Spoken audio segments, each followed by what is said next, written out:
E aí galera, beleza? Aqui é a Liara do canal Liara Programadora e hoje é a nossa aula 5 da nossa série de vídeos do zero até a primeira vaga de emprego. Na aula de hoje a gente vai ver sobre o CSS, na aula anterior a gente viu o HTML e agora a gente vai ver como que o HTML conversa com o CSS. Eu já tô com o VS Code aqui aberto e aí a gente vai abrir o CSS, clicando aqui. Não precisa se preocupar com esse monte de cores aqui e textos que não fazem sentido. Eu vou explicar exatamente o que é cada coisa aqui. Isso daqui é CSS3. É um CSS mais moderno que a gente tem. Quando eu coloco dois pontos root, significa que na raiz ele vai criar espaços onde eu posso guardar informações. Que informações são essas? No nosso caso aqui, a gente está guardando cores. E aí a gente tá dando um nome para ela. Esse traço roxo significa que toda vez que eu quiser usar essa cor aqui, eu vou chamar esse nome e ele vai usar exatamente essa cor. Isso é muito bom porque depois, se eu precisar mudar, eu troco aqui e o meu sistema inteiro vai trocar de cor sozinho. Uma coisa também que vocês podem estar estranhando é esses hashtag aqui, números, o que é isso? Isso aqui são cores em hexadecimal. Isso significa que é uma forma de codificar as cores de um jeito que o computador vai entender. A gente tem outras formas de usar as cores também, então poderia escrever purple, por exemplo, e ele iria entender. Só que essa cor exata com essa tonalidade, ela é com hexadecimal. A gente tem o RGB também e o RGBA, que é uma outra forma de ter cores também. Depois que a gente configurou essas variáveis aqui, a gente tem esse asterisco, abre chave, fecha chave. Isso aqui é uma configuração global do nosso CSS. O que eu colocar aqui vai ser aplicado para todos os itens. Por padrão, a gente costuma tirar algumas configurações que o navegador coloca automaticamente nos elementos. Então, por padrão, ele coloca uma margem e um padding, só que a gente não quer isso que o navegador coloca, a gente quer criar o nosso próprio. Então, para não atrapalhar a nossa estilização, a gente coloca zerado. Então, todos os elementos vão ter margem e padding zerados. Bom, mas o que é margem e o que é padding? Você deve estar se perguntando. Eu vou dar mais uma vez o exemplo com caixas, porque se encaixa perfeitamente, não tem o que fazer. CSS e HTML é tudo caixa. Pensa numa caixa, e aí você tem essa caixa e você vai colocar plástico bolha ao redor dessa caixa. Você vai colocar muito plástico bolha. Você concorda comigo que essa caixa ela vai ocupar um espaço maior se você colocar outra caixa do lado dela? Vai ter um espaço ali. Então esse espaço de fora a gente chama de margem, que vai ser o distanciamento entre uma caixa e a outra. E aí, se você coloca plástico bolha dentro da caixa, o espaço interno dessa caixa vai diminuir. Então, se você tem um objeto dentro dessa caixa e tem plástico bolha ao redor, você concorda comigo que vai ter um espaço entre o papelão da caixa e o objeto que tá ali? Esse espaço interno da caixa a gente chama de padding. É o espaço interno da caixa, margem é o espaço externo. E a gente consegue ver isso também no navegador. Então, aqui eu tô no VS Code, eu vou abrir com um live server, então a gente vai conseguir visualizar o nosso site. Beleza, eu tô com o nosso site aberto aqui. Eu vou selecionar um elemento, passar o mouse por cima, clicar com o botão direito, vir em inspecionar. Beleza, abriu isso aqui pra mim. No meu caso ele abre numa janela separada porque eu coloquei assim, mas a ideia é a mesma. Então aqui eu tenho o meu elemento. Se eu venho nesse íconezinho daqui, clico nele, que ele ficou azulzinho, ele tá selecionado, e eu passo o mouse em cima dos elementos, eu consigo ver as propriedades ali do lado desse elemento. Sempre entenda que no navegador Google Chrome, o que tá em verde é o padding e o que tiver em laranja é o margem. Então aqui a gente consegue ver muito bem. Deixa eu minimizar isso aqui para dar para enxergar. Então aqui a gente tem um padding interno, que é o verdinho, ou seja, isso aqui é uma caixa, tem plástico bolha dentro dessa caixa e tem os elementos ali. E a gente tem uma margem, que vai ser o distanciamento dessa caixa entre essa outra caixa aqui. Então, margem, espaçamento de fora, padding, espaçamento de dentro. A gente tem também outra propriedade que é interessante, que é o box sizing. Ele é bem autoexplicativo. Ele vai definir como que vai ser o padrão de tamanho da sua caixa. Ele vai definir se a caixa vai levar em consideração a margem e o padding como o tamanho da caixa ou não. Por padrão, se eu tenho uma margem, ele vai contar que também faz parte da caixa. Pensa no seguinte, eu tenho uma caixa e eu envolvi ela em plástico bolha. O tamanho da caixa não deve considerar o plástico plástico bolha como parte da caixa. Porque o plástico bolha não faz parte da caixa. Quando a gente usa o border box, a gente define, considere como tamanho da caixa somente as bordas que essa caixa tem. Desconsidere qualquer plástico bolha, qualquer fita crepe, qualquer coisa que tenha lá. E utilize somente o tamanho da caixa real. E ali, a propriedade de fonte family define qual que vai ser a fonte. São o formato das letras no nosso sistema. A gente definiu essa Poppins, que ele vai tentar usar ela. Se ele não conseguir usar essa fonte, ele vai usar uma fonte sans serif. Eu acabei de perceber um problema aqui, que essa Poppins, ela não é uma fonte padrão. Então a gente precisa inserir ela no nosso sistema. Eu vou mostrar para vocês como faz isso. Então, para a gente pegar essa fonte, a gente precisa vir aqui no navegador, abrir a nova aba e colocar Google Fontes. É um lugar gratuito onde tem um monte de fonte do Google que a gente pode usar. Entrou aqui, tem um monte de coisa. Aí a gente ignora tudo, vai aqui no Search Fonts, vamos digitar o nome daquela fonte. Poppins. Já apareceu aqui. Beleza, não é essas letras estranhas aqui, tá? Relaxa, não tem nada a ver com isso aqui. A gente pode testar aqui, digitando alguma coisa, pra ver como que vai ficar as fontes. Aí a gente vem aqui nesse botão de Get Fontes, beleza? Nessa parte aqui, a gente vai em Get Embedded Code. A gente vem aqui e clicou. A única coisa que a gente precisa se preocupar é vir aqui em Link, Copy Code, apertei nesse botão aqui, aí a gente volta no nosso CSS, abre o HTML, nessa parte aqui de links, a gente vai colar. Eu vou deixar o site aberto aqui.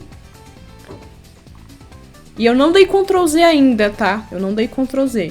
Eu vou dar Ctrl Z e aí vocês vão ver que vai mudar os textos aqui.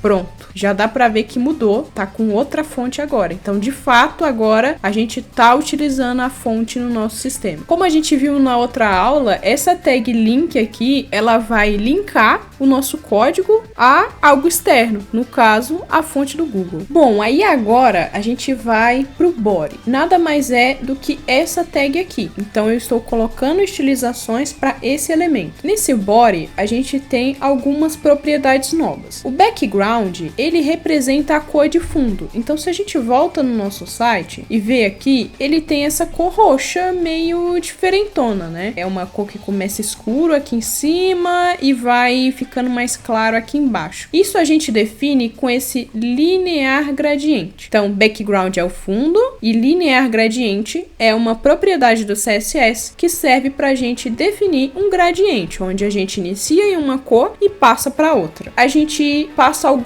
propriedades para esse elemento aqui. Então a gente define qual que vai ser o grau que ele vai girar. Então ele pode girar em 360, aqui ele tá girando em 130. Se eu coloco, sei lá, 180 graus, 180 grau?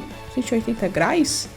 Graus? 180 graus? Acho que é, né? 180 graus. Aí se eu salvo aqui e volto, não dá pra ver diferença nenhuma, tem que ser em tempo real. Calma aí, deixa eu colocar esse aqui do lado, 18. Ah, tá, agora já deu pra ver que ele mudou um pouco. 180.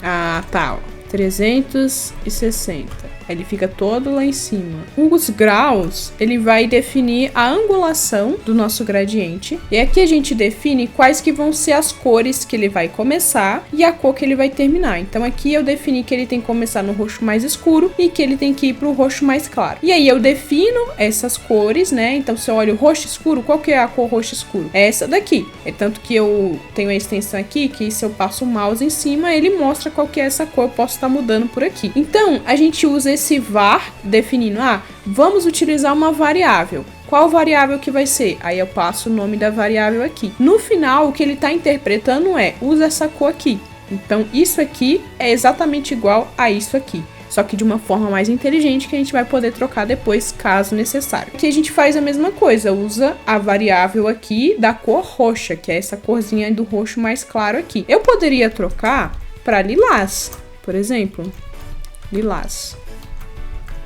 E aí ele vai ficar uma cor mais clara. Se você troca aqui no seu CSS, ele vai refletir automaticamente aqui na sua página. E aqui a gente define o color, que é basicamente a cor dos textos, e a gente usa a cor branca. Então a gente vai ter um fundo roxo e os textos são brancos. E de fato, se a gente olha aqui, os textos padrões, eles estão branco. Poderia mudar aqui, por exemplo, para roxo escuro. Vamos ver como fica roxo escuro.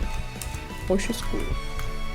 E aí não dá para enxergar nada, mas ele muda de cor. Essa propriedade aqui vai mudar as cores dos textos. E esse line height aqui, ele vai definir a distância entre uma linha e outra. Quando a gente tem parágrafos que tem mais de uma linha, a gente utiliza essa propriedade aqui. Então, por exemplo, se eu coloco 5, ele vai colocar uma distância muito maior entre um texto e outro. Então a gente coloca um padrão aqui de 1.6 que fica melhor para a gente visualizar. Agora a gente vai estilizar dois elementos ao mesmo tempo, que é o elemento de header e o elemento de footer. E essa parte aqui vocês podem ignorar porque isso aqui é um comentário. É um texto que a gente deixa no nosso código para ajudar a gente a entender o que a gente escreveu ali mais para frente ou outra pessoa também que pegar o nosso código para ler. E aqui a gente define duas propriedades separadas por vírgula. A mesma estilização aqui vai ser atribuída para os dois elementos. Aqui a gente define um background. Já entendemos que background é fundo. No caso, a gente está definindo com uma propriedade nova, que é essa RGB, que significa Red, Green e Blue. E esse A, ele é de alpha, significa a transparência que esse elemento vai ter. Quando eu coloco tudo zerado nessa questão de RGB, fica preto, porque seria a ausência do vermelho, a ausência do azul e a ausência do verde. Se você tem a ausência de cores, você tem o preto. Se você tem todas essas cores no máximo, você tem o branco. Essa propriedade RGB, ela vai de 0 até 255. Então, se eu tenho 255 aqui pro vermelho, ele fica na intensidade maior possível de vermelho, porque tá 0 para os outros. Aí, se eu tenho 255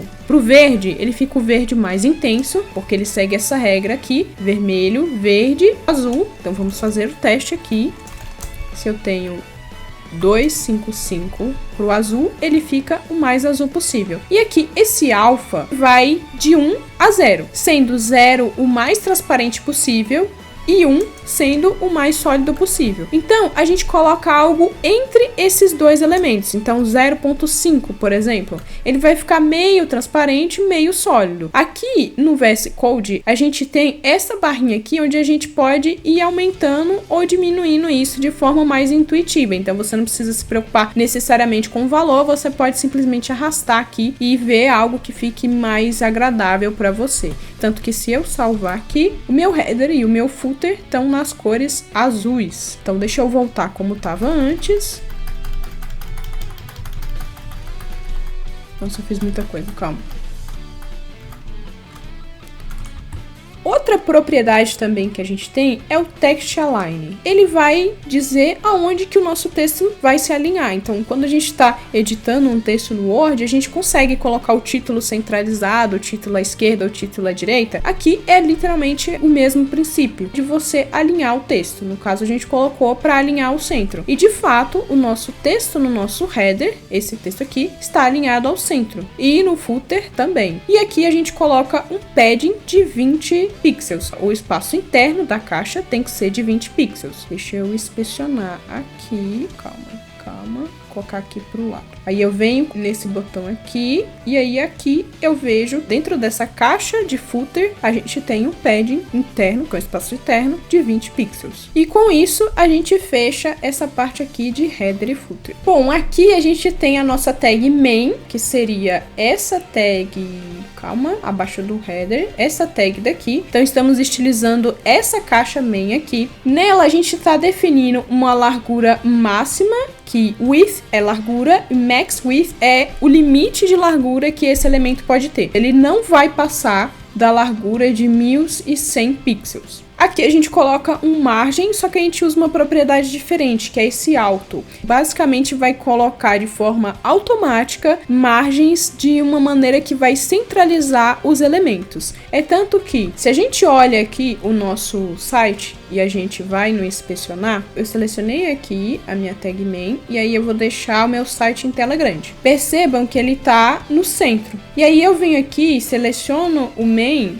e você vê que ele colocou uma margem ali nos cantos? Deixa eu diminuir aqui, ó. O laranja ali nos cantos é a margem. Ele automaticamente colocou margens nos cantos para deixar centralizado o meu elemento. E aqui no final a gente coloca um padding de 30 pixels, ou seja, um espaçamento interno desse elemento main tem que ter 30 pixels. Bom, agora a gente vai ver uma coisa um pouco diferente. A gente vai ver estilização de classes. Lá no nosso HTML, em alguns elementos, a gente definiu classes, que a gente usa class, traço e algum nome. Aqui, a gente está estilizando a classe de card. O bom das classes é porque a gente cria estilizações isoladas só para aquelas classes. Se eu colocasse uma estilização em todas as tags sections, todas elas teriam a mesma estilização, mas eu não quero isso, eu quero criar algo específico somente para os cards. Então a gente cria uma classe e para a gente estilizar classes, a gente precisa colocar o ponto e aí vocês conseguem perceber que a coloração dele está diferente. Então quando eu estou referenciando uma classe, ele está na cor verde, isso porque o meu VS Code está nesse tema, mas no VS Code de vocês com certeza vai ter uma coloração diferente.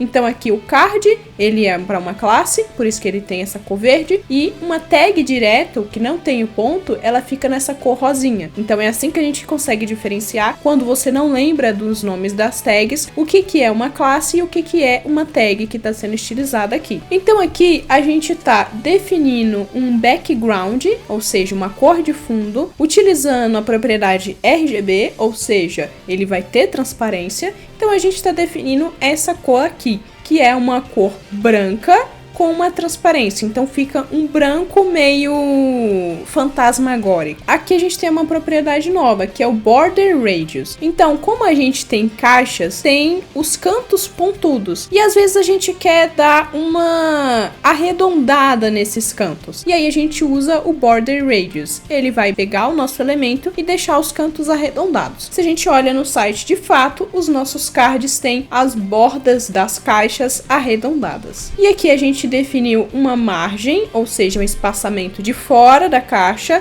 só que aqui a gente usou uma propriedade nova, que é o bottom. Quando a gente trabalha com margem, a gente tem os 4 cantos que podem ter esse espaçamento. A gente pode ter espaçamento só embaixo, só na esquerda, só na direita, só em cima. E aí, quando a gente quer um valor específico só para eles, a gente coloca traço bottom, ou top, ou left, ou right, que aí ele vai colocar esse espaçamento somente nesse canto. Aqui a gente tem uma propriedade nova também, que é o Box Shadow. Ele é bem autoexplicativo pelo nome, então a gente tem uma caixa e a gente vai colocar uma sombra nessa caixa.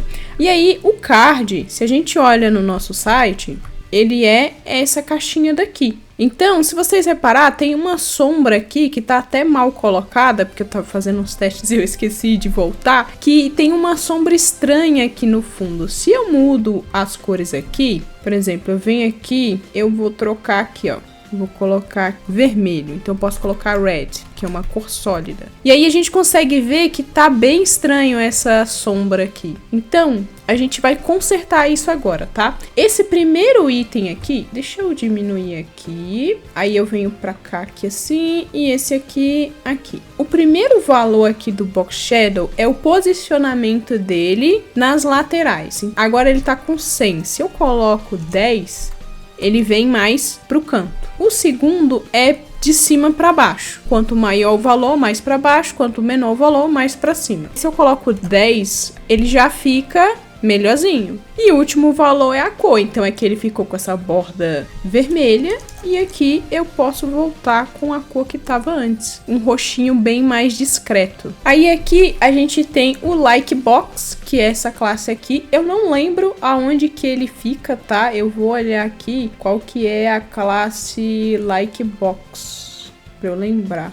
Eu não tô achando, então eu vou fazer o que normalmente eu faço, que é apertar Ctrl F. E aí eu procuro pela classe ou elemento que eu quero achar. Isso aqui eu uso bastante. Like Ué, não tem? Tá, então a gente tem uma classe que não está sendo utilizada no nosso CSS. Então o que a gente faz nesse caso, né? A gente vem aqui e apaga e vê se muda alguma coisa. Se alguma coisa quebra, se estraga, nada aconteceu, então acredito que realmente era uma classe que não servia para nada. Aí aqui a gente vai para essa classe LikeBTN, vamos ver se ela está sendo usada. Eu acho que tá, porque ela é a classe do botão.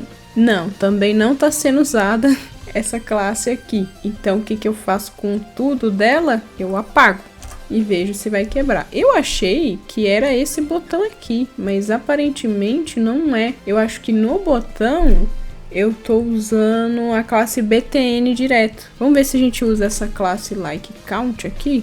Também não tá usando. Pô, mas também não tá usando nada das classes aqui. Esse contador de like aqui não tem uma classe? Debugando o próprio código que eu fiz. Então vamos apagar esse LikeCount aqui também, que não está sendo usado para nada. E vamos salvar e continua tudo funcionando sem problema nenhum. O título eu sei que está usando, que o título é esses títulos aqui. Então se eu apago ele aqui, aí de fato tá sendo usado. Então sempre que tiver uns códigos meio solto assim que você não sabe para que serve, CSS, você apaga, vê se quebrou alguma coisa. Se não quebrar nada, você deixa assim mesmo. Aqui a classe título são essas classes aqui. Elas têm a cor lilás, que a gente definiu lá em cima, e um espaçamento embaixo do elemento de 10 pixels. Agora a gente vai para essa classe aqui de image, sempre conferindo se ela está sendo usada aqui no nosso HTML. Vamos ver, sim, essa classe está sendo usada. Se ela está sendo usada, essa estilização aqui de fato está sendo aplicada. Então aqui a gente está definindo que a largura máxima é de 100% do tamanho da imagem. Aqui a gente define um arredondamento nas bordas de 12 pixels. A gente coloca uma margem em cima da imagem. Então, se a gente vem no inspecionar aqui e a gente olhar a imagem, tem um espaçamento aqui em cima de 10 pixels. E aqui a gente vai definir algo bem interessante, que é o transition. Deixa eu até aumentar aqui. Transition de 0.3. Ele serve para a gente definir que vai existir uma transição e a gente coloca qual tempo que essa transição vai ter.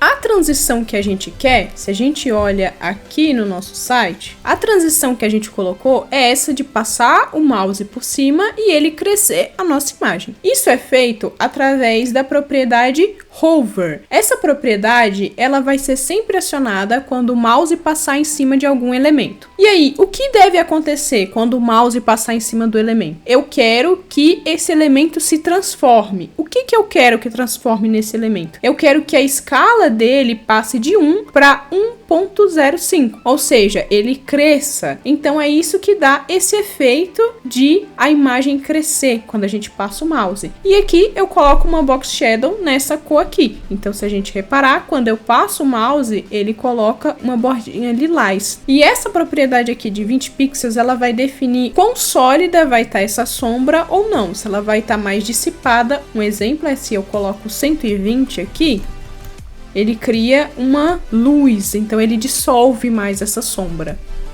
Com isso a gente fecha aqui a parte da estilização das imagens e agora a gente vai para o BTN. O BTN é o botão. Conferindo aqui que essa classe de fato está sendo utilizada, aqui temos BTN 5 vezes se repetindo. Beleza, aqui a gente define um fundo para esse botão com um gradiente. Aqui a gente coloca uma angulação diferente. Tanto que se vocês reparam aqui, ele tem um gradiente numa angulação diferente. E aqui a gente define as cores. Nesse caso, as cores estão fixas. Então, por exemplo, se eu decido que esse lilás, eu vou trocar ele não vai ser mais lilás, ele vai ser vermelho. Então, todos os lugares que usam essa variável vão ficar vermelho, exceto os que não utilizam. Ou seja, o nosso botão aqui, como ele não está usando variável, ele não vai mudar. Então, o correto, deixa eu voltar como que estava aqui, é a gente utilizar variáveis aqui também. A gente vai colocar var,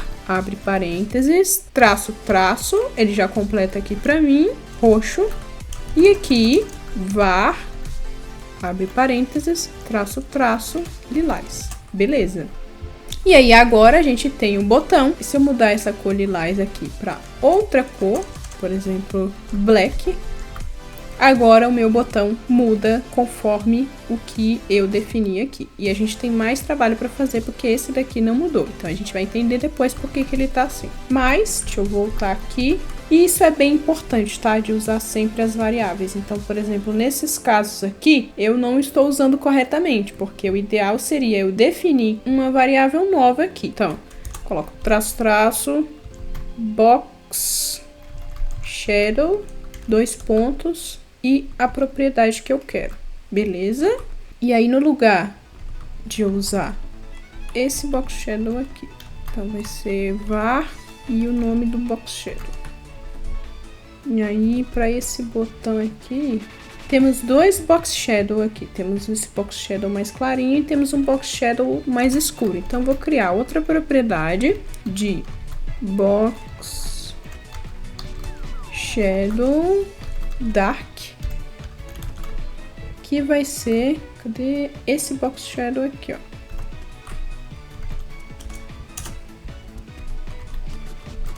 E aí, eu posso fazer isso para todos os itens aqui, ó. Esse aqui eu vou chamar de background card. E aí, eu venho aqui, copio. Aí, aqui eu coloco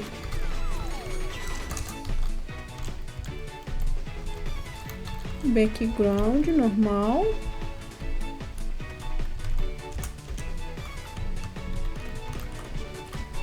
Background, header, footer.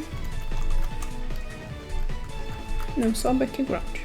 Background aqui é a cor lilás. Então, vou copiar aqui. Bom, acho que é isso. Então agora, se eu venho aqui e troco, por exemplo, esse lilás para vermelho, todos os lugares devem trocar lilás para vermelho. Então, ele trocou aqui. Se eu trocar esse aqui, eu acho que é o roxo escuro, para yellow, ele troca aqui e tudo muda. Isso é muito bom para a gente conseguir trocar temas. Então, o tema dark e o tema claro, eles são mudados assim. Deixa eu voltar como estava antes. E beleza, a gente estava olhando a estilização do botão. Aí, agora que a gente já alterou, né, tudo que precisava ali das cores para deixar padrão, vamos entender a classe BTN. Ele começa definindo um fundo, que é um fundo gradiente de 45 graus de angulação. Começa na cor roxa e vai até a cor lilás. A gente define uma cor de texto branca. Então, se a gente olha aqui o botão, de fato, ele tem um texto branco. A gente define border none, isso aqui vai esconder a borda padrão que a gente tem no navegador, porque quando você cria um botão, ele automaticamente vem com uma borda, e a gente não quer essa borda, a gente quer a nossa própria borda. Eu defino um padding, e aqui eu passo um padding de forma diferente. A propriedade padding, se você só passa um valor para ela, ela vai definir esse mesmo valor para os 4 cantos da sua caixa. Se você passa 2 valores, ele vai definir o mesmo valor em cima e embaixo e na esquerda e direita. Então, nesse caso aqui, ele está colocando uma borda em cima de 12 pixels, embaixo de 12 pixels e na esquerda e direita de 20 pixels cada um. Aí a gente define um border radius, ou seja, um arredondamento da caixa do botão de 20 pixels. E aqui a gente usa uma propriedade chamada cursor. Ela vai servir para mudar o cursor quando a gente passa o mouse em cima. Deixa eu mostrar para vocês. Quando eu passo o mouse aqui, ó, ele troca o mouse para essa mãozinha. A gente faz isso através daquela propriedade cursor pointer, ou seja, quando eu passo o mouse, ele aponta para esse elemento aqui. Aqui a gente define um font weight, que significa a espessura da nossa fonte. No caso, eu coloquei bold, então ele vai ficar com o texto em negrito. E aqui a gente define uma propriedade de novo de transição de 0.3, significa que esse elemento vai ter uma transição. Qual transição que é essa? Aqui embaixo a gente define, que é quando passar o mouse por cima, com essa propriedade hover, ele vai aumentar o tamanho desse botão e vai colocar uma sombra nesse botão também, somente quando passar o mouse em cima. E de fato, quando a gente passa o mouse aqui, ele tem esse efeitinho. Agora a gente vai estilizar o elemento nave e o elemento L. Pra gente lembrar quais elementos são esses, eles são esses elementos aqui de cima. Então eu tenho um elemento nave, dentro dele eu tenho um elemento L. E aí eu estou estilizando ele com uma coisinha nova, que é um conceito que eu vou passar para vocês, que é o Flexbox. O Flexbox nada mais é do que uma forma mais simplificada da gente alinhar elementos na tela. Então, primeiro a gente define um elemento como flex. A gente coloca display flex. Essa propriedade justify content, ele vai alinhar o meu elemento horizontalmente. Então, no horizontal ele tem que ficar ao centro. A gente tem outra propriedade que não está sendo utilizada aqui, que é o align. Então a gente tem o align items, que eu posso colocar o centro também. E o align items, ele vai alinhar verticalmente esse elemento ao centro. Então, justify, ele alinha horizontalmente, e align, ele alinha verticalmente. Eu gosto de pensar que o display flex, ele é a cruz, entendeu? E aí toda vez que eu faço essa cruz, vem na minha cabeça: o sangue de Jesus tem poder, tem poder, tem poder. O sangue de Jesus tem poder, faz o inferno estremecer. Para vocês lembrarem, display flex é o sangue de Jesus tem poder. Não esquece, não esquece. E aí, mostrando na prática isso aqui, vamos olhar aqui, ó, que eu posso mudar esse cara aqui para ser left. E aí ele vai alinhar todos os itens aqui à esquerda, no caso. Se eu colocar right, ele alinha à direita. Se eu coloco center, ele alinha os itens ao centro. E aí, eu vou colocar aqui uma altura. A altura é dessa forma aqui, tá? Vou colocar 300 pixels. Vamos ver como que vai ficar. Beleza, eu coloquei uma altura nesse elemento e aí agora ele tá alinhado ao centro. O align dele tá center. Eu posso trocar esse align para ser end. Então ele vai ficar alinhado embaixo. Ou eu posso colocar como start, que aí ele vai pro topo. Deixa eu voltar aqui pra gente ver os outros elementos. Tá, justify center. E aí aqui a gente tem um gap. O gap, ele vai definir um espaço exato para cada item. Então, se a gente olha aqui, os nossos elementos, eles têm um espaçamento exato de 20 pixels entre eles. Isso porque a gente definiu que o gap deles é de 20 pixels. Se eu venho aqui e aumento, por exemplo, para 50, vocês vão ver que eles vão ter uma distância maior entre eles. Eu vou aumentar até mais, vou colocar 150 para ficar bem visível. Ó, eles aumentaram o espaço entre eles. Então, o gap, ele vai pegar todos os itens dentro de um... Então, o gap, ele vai pegar todos os itens dentro de um container, que é display flex, e vai definir um espaçamento padrão entre todos eles. Deixa eu voltar aqui, eu não lembro quanto que tava. 20 pixels. E aqui a gente tem essa propriedade aqui que é da lista. Então a gente define list style none. Isso porque, por padrão, quando a gente cria uma UL, a gente tem bolinhas nos nossos elementos. E eu não quero essas bolinhas nos meus elementos, então eu escondo ela. Então eu defino que o estilo dessa lista não ordenada vai ser nenhum, porque eu quero definir o meu próprio estilo. Então é tanto que se eu apago aqui e volto, ele fica com essas bolinhas aqui. Só que eu acho que fica feio, então eu removo. Seguindo aqui, a gente tem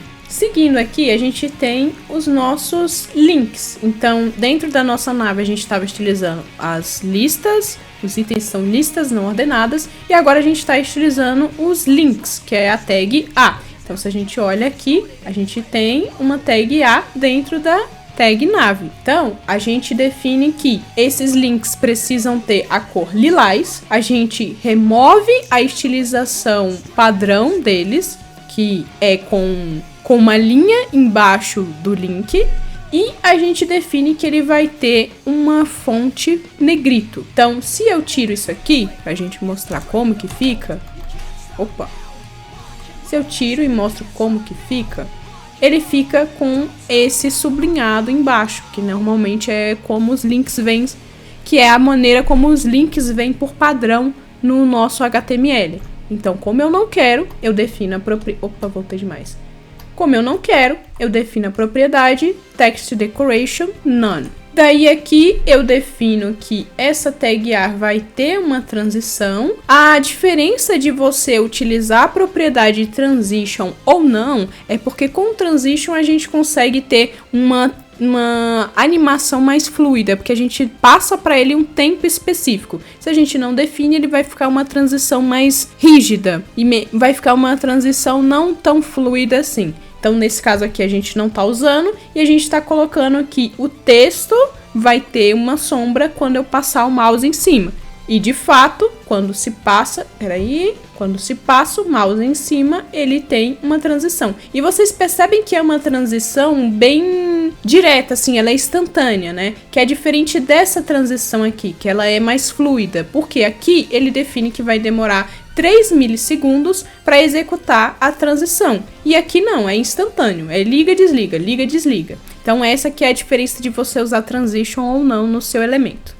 Agora a gente vai para a classe Catalyst, que ela usa uma propriedade diferente, ela usa o grid. Então, anteriormente a gente viu o DisplayFlex, que ele deixa um elemento flexível, né, digamos assim. Agora a gente tem a propriedade grid, que ela vai deixar os elementos dentro dele com grid. O grid, ele é basicamente em colunas. Então, a gente define que a movimentação desses itens vai ser por colunas. E aí, a gente define qual o tamanho dessas colunas e quantas colunas vão ter. Isso a gente usa essa propriedade Grid Template Columns, que ela vai definir quantas colunas vão ter e qual o tamanho dessa coluna. Pra gente não ficar repetindo que todas as colunas têm que ter o mesmo tamanho, a gente usa essa propriedade repeat, que ele vai utilizar a mesma propriedade para todos os elementos que a gente colocar no nosso grid. Aí essa propriedade repeat, ela recebe duas propriedades. Aí a propriedade repeat, ela tem dois valores que a gente passa. O primeiro é o tamanho da coluna. Daí o grid, aí esse repeat aqui, ele recebe dois valores. O primeiro é a quantidade de colunas que vai ter e o segundo é o tamanho que essas colunas terão. No caso, a gente usou uma propriedade chamada AutoFit. Esse AutoFit, ele vai fazer com que caiba a maior quantidade de elementos possíveis no espaço disponível. Então, enquanto couber um elemento ali, ele vai colocar elementos. Então, quantas colunas que vão ser? O máximo que caber no espaço disponível naquele momento. Aí, a segunda propriedade, a gente define o tamanho que cada coluna vai ter. Nesse caso, a gente usou uma outra propriedade que é de min-max. Significa que a gente vai definir o tamanho mínimo que uma coluna vai ter e o tamanho máximo que ela pode ter. O tamanho mínimo que uma coluna pode ter é de 220 pixels, ou seja, uma coluna não pode ser menor do que isso. Então, no final, ele vai tentar caber o máximo de colunas que tenha no mínimo 220 pixels. E qual que é o tamanho máximo dessa coluna? O tamanho disponível. Então, suponhamos que eu tenha 500 pixels. E aí eu tenho, suponhamos que eu tenho 440 pixels disponíveis naquela caixa no momento. Isso significa que vai caber no máximo 2 colunas, porque esse 1FR, ele significa uma unidade de coluna. Então, ele significa uma unidade de espaço disponível naquela caixa. Então, ele nunca vai ultrapassar esse tamanho aqui. Então, ele nunca vai ultrapassar o tamanho disponível naquela caixa. Ou seja, nunca vai acontecer no grid de um elemento sair para fora da caixa. Ele vai sempre estar contido naquela grid ali. E aí, a gente coloca um gap de 20 pixels. Significa que os itens vão ficar com uma distância de 20 pixels cada um. Aí, a gente pode olhar aqui essa classe, que seria essa daqui, Catalyst. Então, o item, ele tem no mínimo 220 pixels, então nenhum item aqui tem menos do que esse tamanho, e aí ele vai dividir igualmente o tamanho disponível. Então, todos eles têm a largura de 306,65, porque é o que eu tenho disponível no momento. Se eu venho aqui no inspecionar, e aí eu venho aqui, aí eu eu clico nesse botãozinho aqui. Clicando aqui, ele vai abrir para mim esse espaço aqui, ó, que eu posso vir aqui em cima e trocar os tamanhos para ver como que ele vai ficar. Então, deixa eu voltar com isso aqui para cá, beleza? Então, percebe que agora ele diminuiu, então ele se ajustou para o tamanho disponível. Então, se eu tenho menor ainda, ele vai ajustar para a caixa ficar menor ainda, porque o tamanho que eu tenho disponível é menos do que eu tinha antes. Então, ele vai ajustando as caixinhas para elas caberem exatamente naquela coluna. Aí agora a gente vem aqui para esse cat item. Deixa eu ver se a gente tá utilizando ele aqui no nosso HTML. Sim, estamos utilizando aqui. Então a única coisa que a gente está definindo aqui é que ele tem que ter um texto alinhado ao centro, que a gente já viu isso antes. Bom, então agora a gente vai falar do table. O table, a gente estiliza a tag diretamente assim, né? Aqui a gente define uma largura 100%, ou seja, ocupe 100% do espaço. A gente usa também essa propriedade border collapse, do tipo collapse, ou seja, essa propriedade vai servir para a gente definir como lidar quando uma linha está em cima da outra. No caso, no nosso site aqui, a gente tem uma linha só que divide uma célula da outra. Se a gente tira essa propriedade aqui, vocês podem ver que ele fica duplicado, então fica estranho. Então, quando uma linha encontrar com a outra, essa propriedade define isso. Quando uma linha encontrar com a outra, elas têm que se fundir em uma linha só. E aí, se a gente volta como estava antes, a gente tem as linhas unidas aqui.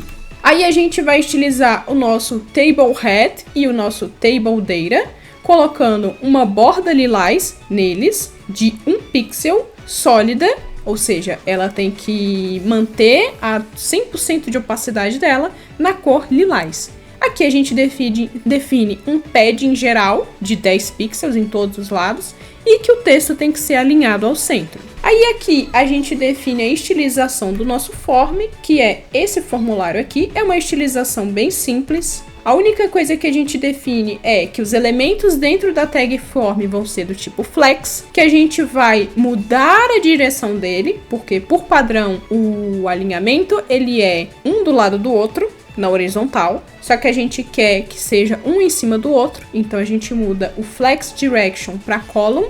Então, na hora que a gente faz essa inversão, as coisas vão invertir. Então, se a gente tira essa propriedade aqui e vê aqui, um item fica do lado do outro. Esse é o padrão do display flex. Quando a gente coloca column, eles vão ficar um embaixo do outro. E define aqui um espaçamento entre cada item de 8 pixels. E é isso o form, não tem nada demais nele. Daí, por último, a gente estiliza essas 3 tags aqui, a tag de input, a tag de text area e a tag de select, colocando uma largura de 100% para esses elementos, um padding geral em todos os cantos de 10 pixels, uma borda de 8 pixels, ou seja, os cantos arredondados em 8 pixels, e remove a borda padrão que já vem no navegador. Bom, então foi isso, eu espero que você tenha gostado, deixa aí nos comentários o que vocês acharam, se vocês acham que faltou alguma coisa, ou que vocês viram alguma coisa nova, o que vocês tiraram de aprendizado dessa aula, que eu vou estar vendo os comentários aí e vou estar respondendo todo mundo. Deixa um like, comenta, compartilha, se inscreve no canal. Eu acho que eu vejo você na próxima e falou!